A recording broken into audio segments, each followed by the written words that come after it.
Hi, everyone. Steve Adubato. Welcome to a compelling conversation with our longtime guest, Tim Sullivan, CEO of the New Jersey Economic Development Authority. Their website will come up. Tim, how you doing? I'm doing great, Steve. How are you? It's great to be with you. It's great to be with you. And also, let me disclose that the EDA is an underwriter of our programming. One of the areas they're underwriting, supporting, is the film, television, and digital media world in the state. Be specific, Tim. How are you supporting these industries, and what is the payoff? Yeah, under Governor Murphy's leadership, we are all in on film and TV. We think New Jersey's got a chance to be the East Coast hub for film and TV. Of course, we're the birthplace of film and TV, and doing our best to win it back.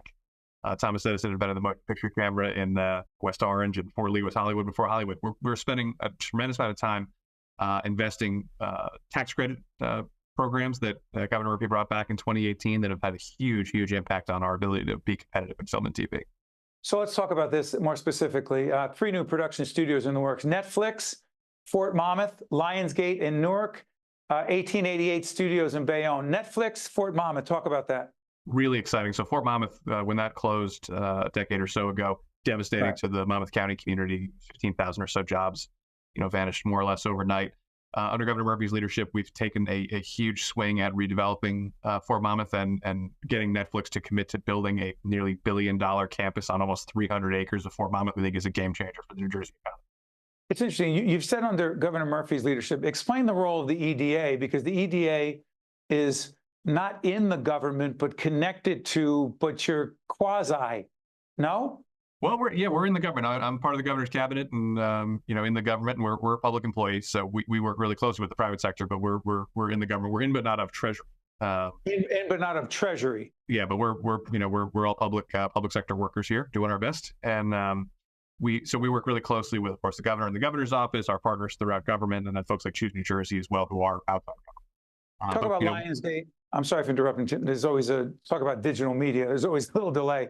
Lionsgate in Newark, describe it. Really exciting. So this is in the South Ward of Newark, right by Newark Airport. Former public housing development, had been vacant for 10 or 15 years, is now flat land on its way to being built this summer and fall into a 250,000 square foot first-rate production facility for Lionsgate. Who's going to make movies and TV shows right in Newark, which means a ton from a diversity and inclusion perspective, right? We think there's going to be tons of jobs for folks in the South Ward, folks in Newark, to support this industry. Can break down what tax subsidies, there's 700, the New Jersey Economic Development Authority, the website will come up right now. It's tax credits, tax subsidies. Explain what the heck that really means to the average person and how it incentivizes private sector entities in film industry, digital media to want to be in the state. What's the hook? Yeah, so I mean, the New Jersey's hook first and foremost is our location and our talent.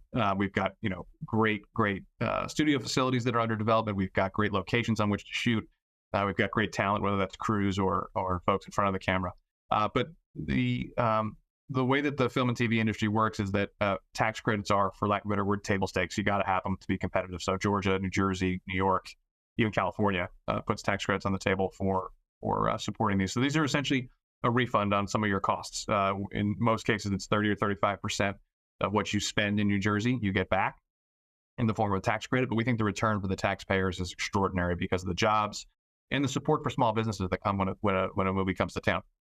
There have been critics who have questioned the specific job creation and the economic impact and whether the payoff, the ROI, if you will, return on investment, is worth it. Make the case. Yeah, I think for one thing, we've already seen, thousands of new jobs created in New Jersey in the early days of this film renaissance, and that's only going to grow from here when we have the studios like Netflix and Lionsgate and 1888 come online, because those are going to be permanent jobs. Like, one of the critiques of the film industry is that some movie comes to town for a few weeks and that's great, but then they're out of there and they're about on to their next show, on to their next movie. In one of the reasons Governor Murphy has really emphasized the brick and mortar studio development is those are permanent jobs. So Netflix is a great example. It's going to be a $1 billion campus. They're going to keep that thing full, if not 24 hours a day, certainly year round. And that's going to mean lots of permanent jobs, not just in the film and TV industry directly, but also suppliers. They're going to eat a lot of food. They're going to use a lot of dry cleaning. They're going to need a lot of set design. They're going to need carpenters, electricians, and all kinds of great union jobs in those endeavors. And so tons of permanent job creation.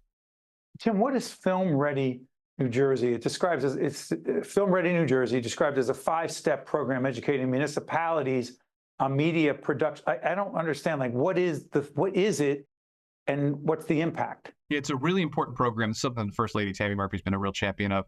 So we've got 564 municipalities all throughout the state. If you're from Hollywood or from London or whatever, you drop into New Jersey, you may not know the difference between different towns. And different towns have different rules. You got a different police chief, you got a different fire inspector, you got a different building inspector. So we're trying to help towns get ready to host and welcome the film industry and to the TV industry. So the good news about this is it's spread all throughout the state. You mentioned the First Lady. We've had Tammy Murphy on. Check out our website, steveadubato.org, talking about Nurture NJ.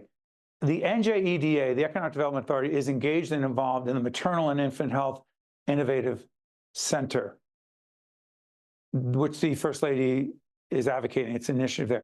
Why would the Economic Development Authority be involved in these matters? What does it have to do with, quote unquote, the economic vitality of this state?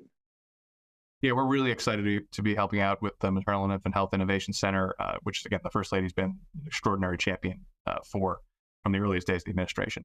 But a couple of things. One, we have a history and a legacy of building buildings that need being built for the state, and so we are likely to be.